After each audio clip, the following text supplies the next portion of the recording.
One of our core services is design review of drawing sets.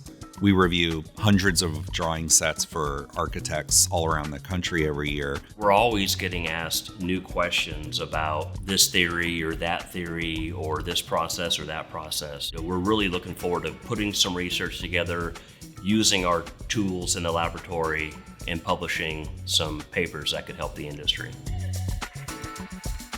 The industry is who we serve. So if you don't know what you're doing, how can you serve anybody and give them any type of advice, lead them in the right direction?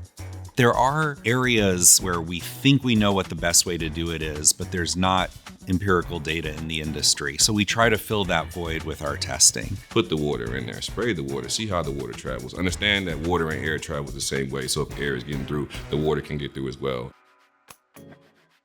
Many of us serve on industry committees like ASTM subcommittees or other industry groups where we're trying to build this knowledge base, and we're working with others in the industry to identify what are the missing knowledge gaps. There's a lot out there, so we try to target what are the most critical ones and be able to share those.